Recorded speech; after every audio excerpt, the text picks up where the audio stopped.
eu sou missionário católico, servo católico. Muitos pensam que eu sou protestante, não sou protestante. Sou devoto de Nossa Senhora. Nossa, amo, oro aos mil Ave Maria, oro, rezo, que é a linguagem português, né? Simplesmente, cara, a Bíblia fala que é uma só adoração. A Bíblia fala que Cristo só tem uma só esposa. E João Batista se regozija com a esposa e com o esposo, João 3 ali, né? 28, 29.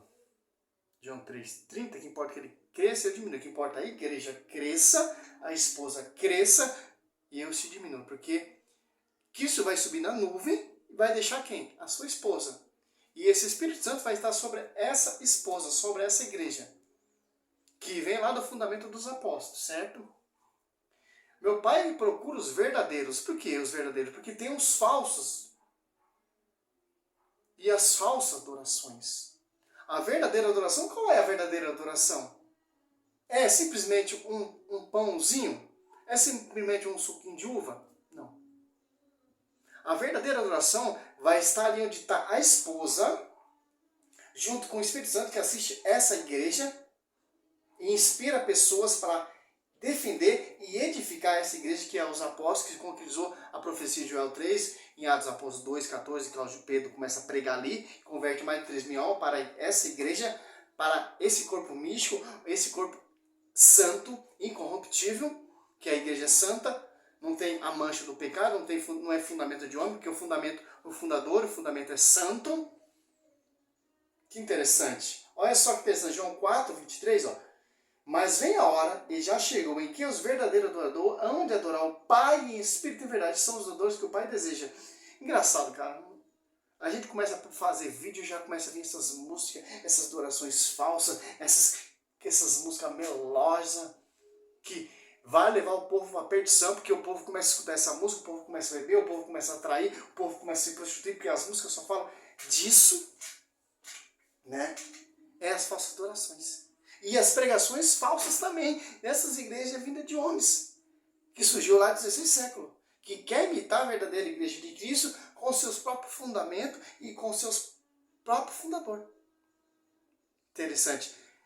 Só quem consegue imitar a fé dos apóstolos é quem imita a fé de Cristo. 1 Coríntios 11, 1. Seja meus imitadores como sou imitador de Cristo. Então, para ser imitador de Cristo, tem que imitar o quê? A fé dos apóstolos. Tem que imitar o quê? Os discípulos que estão nessa igreja, nesse corpo místico. Nessa igreja mística. Para chegar até a imitação perfeita de Cristo. Que interessante. Olha só que interessante, ó. Que isso vai dar analogia bem muito simples para a samaritana ali, ó. Em 2 torneiras não jorra 2 águas, é uma água só, é um Espírito Santo. Ó. João 4, 20, ó. Nosso Pai adorar nesse monte, mas vós dizer que é em Jerusalém que se deve adorar. Ela falando para o Senhor Jesus Cristo. Nosso Pai adoraram nesse monte, mas uns diz que é lá em Jerusalém, onde está o templo, etc. Que será destruído.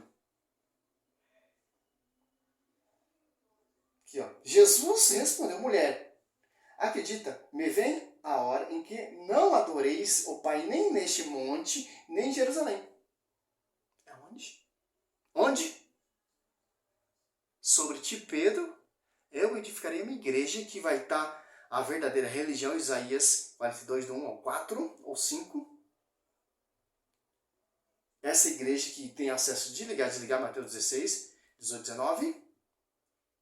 E vem lá do fundamento dos apóstolos, o fundador é Cristo, fundou lá na cruz. Essa igreja é a esposa do Senhor Jesus Cristo, uma igreja santa, Zeruga, que tem a verdadeira adoração. Não é nem lá no nosso Pai adorar nesse monte, mas se diz é lá em Jerusalém, não. Esses pastores, eles enganam as pessoas com essas campanhas. Traz óleo ungido, traz as águas mais poderosas lá do Rio Jordão, lá de Jerusalém, terra de Jerusalém, etc. Diz que é ungido para enganar o povo, para ficar rico, milionário. Que é evangelho de fábula e novidade. Não, é uma só adoração. Qual adoração? Mateus, simples, ó. O Mateus 26, ou Lucas 22, ou o João 5 em diante, o João 6 em diante, ó. Aqui, ó. Deus. 26, ó. fez? Então, Jesus tomou o pão. Benzeu, ó.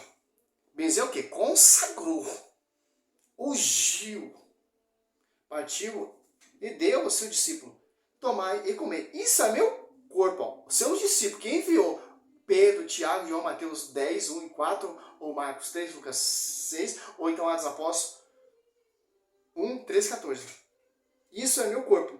Tomou depois o cálice, rendeu graça e deu-lhe, dizendo, bebei dele todo, porque isto é meu sangue, é o sangue da nova aliança, derramado por muitos homens, em remissão dos pecados. Por muitos. Quer dizer o quê? Essa é a verdadeira adoração que meu Pai anseia, os verdadeiros adoradores que tem sede, que tem vontade de ir para essa igreja, que é a esposa, para adorar a Eucaristia, que é o próprio Cristo. Transubstanciação, né? Transubstanciação, nome difícil. É o ápice. Presença real do Senhor Jesus Cristo. Quando o sacerdote começa a fazer essa consagração que os apóstolos fizeram, ensinaram durante a tradição aos seus sucessores, que são os padres, até hoje, a Eucaristia. Ali é a verdadeira adoração. As pessoas pensam que a adoração é pular, cantar, sapatear, rodopiar. Não, meu irmão. São louvores que vai te levar à verdadeira adoração. Mas a verdadeira adoração é a Eucaristia. Você está adorando Cristo em espírito e em verdade. A Eucaristia, que se torna o pão, e o vinho, que se torna sangue. Você está lembrando o sacrifício e a memória de Cristo. Isso que os apóstolos fizeram, Atos Apóstolos 20, versículo 7. Que interessante. Essa é a base da verdadeira adoração, que vem lá da igreja, do fundamento. Sobre ti, Pedro, edificarei minha igreja. Fora desse fundamento é adoração falsa, é louvor falso, é imitação, como diz ao CD do Paraguai. Os padres têm essa autoridade de consagrar a Eucaristia? Não tem.